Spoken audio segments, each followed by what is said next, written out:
we're not in your mix. We're not in your mix, like ever. We never want to be in your mix. We don't want. We don't want to party with you. We don't want to party with you. We don't want anything from you. Half the time we don't even like your makeup. So it's like Drake doesn't just not understand black culture. He doesn't understand any culture because why does he have a video where he's got a bunch of guns laid out in front of him? Like he's got, mob ties, but he's currently trying to deal with that problem in court. Yeah. But you in the video surrounded by a bunch of choppers. You're the Canadian chopper slinger now. Oh my God. You the Toronto trigger squeezer now. Drake just pulled real guns in his new music video and aimed threats straight at Kendrick Lamar. And guess who stepped in to call him out? None other than Pusha T. You'd think after that brutal L Drake took in his beef with Kendrick, he'd chill. But nope, it's 2025 and this man is still playing fake mob boss on camera. But this time, it blew up in his face. Bad. Fans are roasting him hard for flexing like he's a street king. So what then? So what then, big dog? Don't look away now. Don't look away now. Don't look away now. Don't get shy now. While he's literally crying in court, blaming his own label for ruining his reputation and losing him the battle. Talk about irony, but the one who really brought the smoke, Pusha T, and he didn't hold back. The long-awaited New Clips album just dropped, the first in 15 years, and it's already sparking drama. Y'all favorite Twitter pages are being paid to slander Clips the week of their album release. Man, I've been waiting to have a conversation with y'all like this for a little minute. So yesterday, Kirko, a famous page on Twitter, posted Clips' upcoming album, Let God Sort 'Em Out, has reportedly surfaced online days before its official release. And they turned their comments off. Now, Kirko has posted like when songs leak and stuff, but usually when big albums are about to come out or albums that people are talking about, like Hurry Up Tomorrow, for instance, The Weeknd's album leaked a couple days before the album drop, or some songs leaked at least. And they didn't necessarily post it. So I did find that weird. Def Jam allegedly tried to force Push to yank the Kendrick collab off the project, but he said nah. And now he's spilling every drop of tea on who's been plotting behind the scenes to sabotage the album. And guess what? It's all connected to Drake's little threats toward Kendrick. Just before the album Let God Sort 'Em Out dropped, Pusha hopped on Instagram and posted, "Can't nothing stop this greatness? The lies are very telling. The people will never believe these smear campaigns." Boom! He didn't even need to drop names. Fans instantly knew who he was aiming at. Why? Because just hours earlier, the streets found out Drake was allegedly paying blogs and meme pages, some of which never even heard a Clips song, to trash the album online. Suddenly, timelines were full of hate. But, I mean, y'all don't think it's extremely corny for him to be in a video surrounded by guns? No, absolutely it is. Y'all don't think that's extremely corny? Yeah. But the song, honestly, it just sounds like another good hit Drake. I mean, a good Drake hit. It don't really sound like... I don't even know if it's... I wouldn't say a hit. It don't... It's a cool I mean, record. like another Drake, single. Like, okay, like a vibey single. Why is he in the video surrounded by guns? What is the point? You want to go to war because you got off the rap battle? He said nobody cared till, they in front of your tombstone. So, I'm not mad at it. I just don't love the record. It's a cool record. Why is he in the video surrounded by guns? It was a reference to something, but I can look up the Aubrey reference. Gun Graham. Nah, he was A.R. Graham now. That's who you are now. You're A.R. Graham.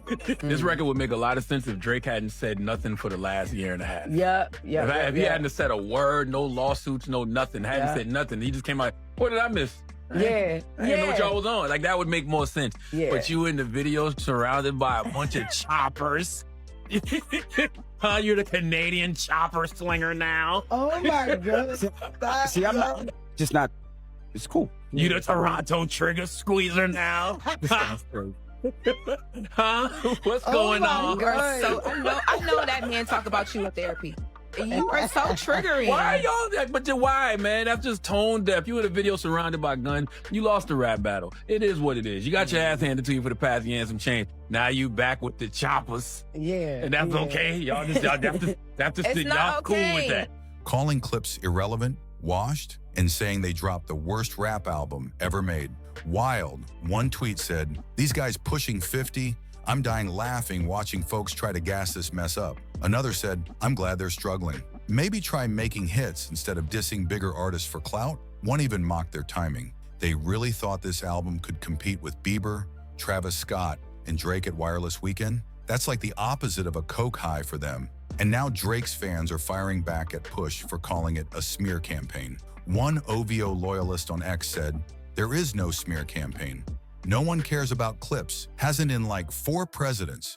They're crying because their tour can't even sell 20% of the seats." But Push's fans ain't buying that. They say all this trash talk is just noise, a distraction from the real L. So what then?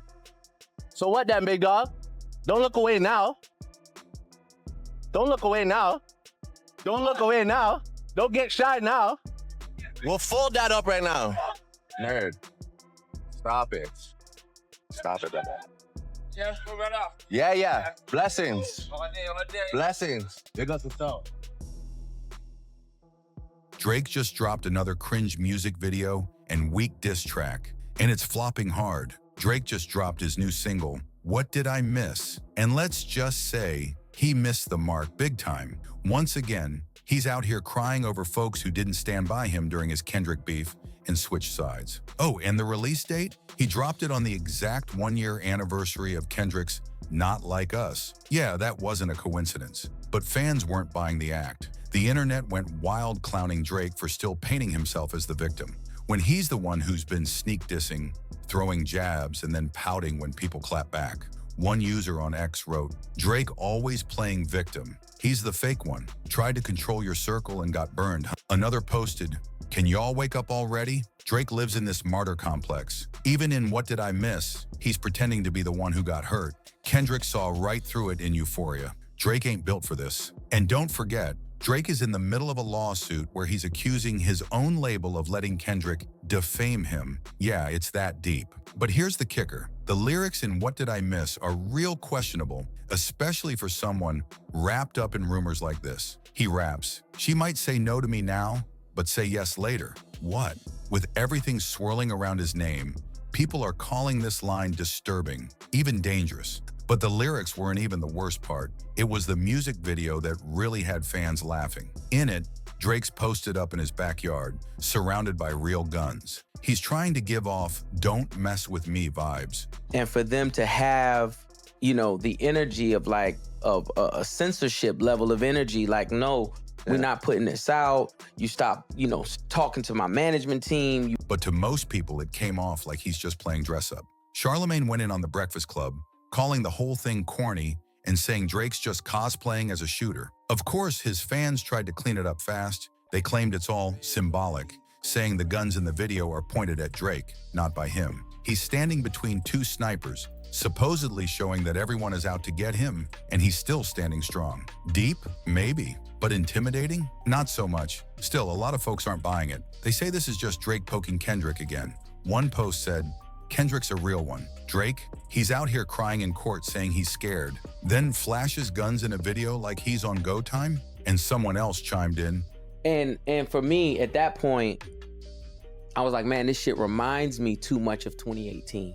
Mm-hmm. And reminds me of everything that happened, within that year and a half. Your battle with Drake. Right, but I mean, just the censorship of it and the things that, were stopped and halted and verses and so on and so forth. I was like, oh, this is a real situation. Middle of a legal battle, waving guns around, talking about revenge, and then live streaming threats? Drake fumbled hard. That fan was talking about Drake's recent live stream, where he was driving around in a box truck, previewing tracks from his new album, Iceman. But things got spicy when a group of kids on bikes yelled the B word at him, quoting, "Not like us." And Drake, he snapped back, warning one of them could get shot. People were stunned, not because he sounded scary, but because, once again, it came off all bark, no bite. Just another moment where Drake tried to play tough, and the internet saw right through it.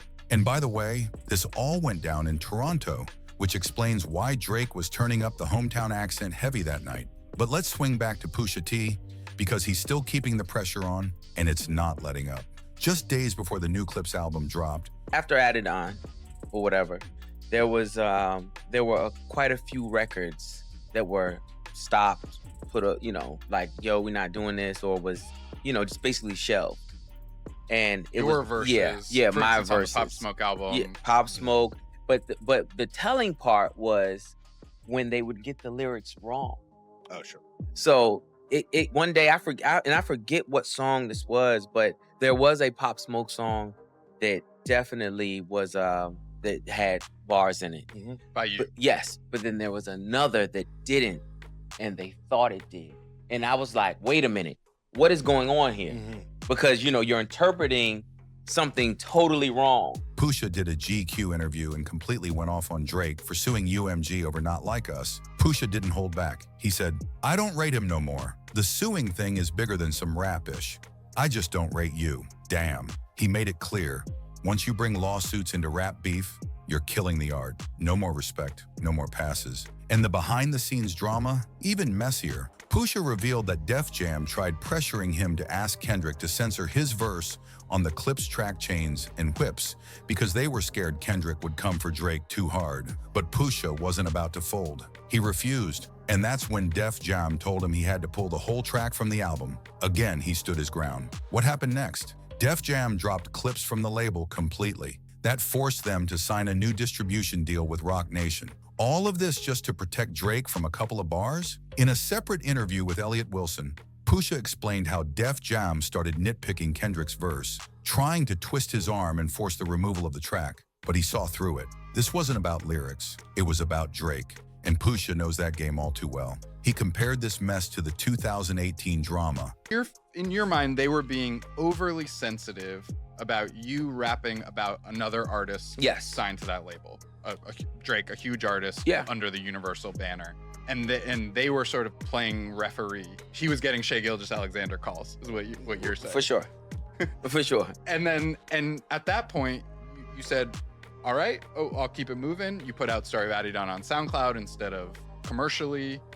The Pop Smoke that happened. Removed. The verses get removed. A couple verses get removed. I move on. Right. I just move on musically. Right. So then fast forward to 2024. Fast forward, yeah. Drake and Kendrick do their thing. Boom. Drake files a lawsuit. Boom. You play them your new song with a Kendrick verse on it. Boom. How do they react? Now, mind you, the energy up to that point is everybody's clamoring, oh, new album's coming, so on and so forth. Excitement, everybody's ready. Listen, we 10 songs, 11 songs, 12 songs away. I mean, close.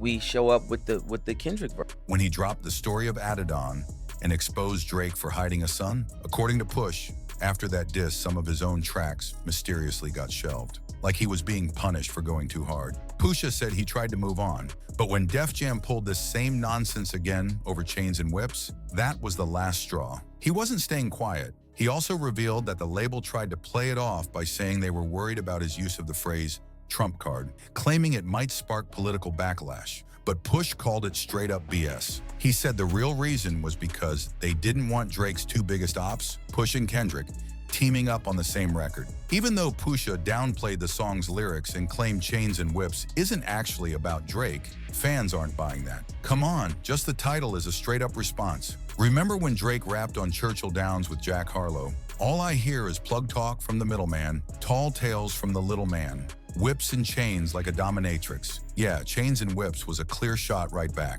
So now the big question is, what's Drake gonna do next? His upcoming album, Iceman, still doesn't have a release date, but he's been teasing it hard on social media. One thing's for sure. First. And everything's halted. It's halted. It's said that it will not be put out. They just didn't want to put it out. They would not speak via email. They don't want anything in writing. Yeah, the label would not send emails. Nothing in writing. Nothing in writing to my management. They would call my management, 10 times in a row, trying to get all of this, trying to, just plead their case. Mm-hmm. Now, there was nothing even to be, they didn't like the optic, in my opinion, they didn't like the optics. Of two Drake foes teaming up. Right. Yeah. Did there a line they pinpointed? Censor? They pinpointed a line where the phrase Trump card was used, right? And so stupid. Like, it's like the phrase Trump card was used, and they said that they didn't want any problem with Trump or something like that as well. Unrelated to yeah, unrelated. Totally Even unrelated. Yeah, totally unrelated. Just a Trump. Yeah. A Trump. Yeah. So you felt like they were looking for something. Of course, they were looking for to halt the optics. 1,000%. That's my opinion. It's coming this year, but after all this chaos with Clips and Kendrick, will it even hit? So what's really coming with Iceman? After Kendrick clearly won the battle last year, Drake tried to play it cool, dropping that low-key collab project with Party Next Door. Fans thought maybe he finally figured it out. Stick to that smooth R&B rap wave and leave the tough guy act alone. But fast forward to now, Drake's out here flexing like he's in a war zone, threatening people, rapping while surrounded by real weapons, and acting like this beef's still boiling. And now he's back on IG throwing out cryptic warnings, hinting that the war with Kendrick ain't over yet. He posted, "I grew up non-confrontational and always treated this game as a sport where my pen won gold. But these days, the podium has been hard for all of us to ignore." And then added, "I understand that this next chapter may leave you feeling uneasy, but I hope you see my honesty as clarity, not charity." That answers some questions, especially about the unanswered texts you've been sending me. Woo, it's clear Iceman isn't going to be a vibe album. It's going to be cold, calculated, and full of subs. So now we got to ask, are you Team Kendrick and Clips or Team Drake? Drop a comment and let us know whose side you're on. And don't forget to like, share, and comment below. This one's far from over.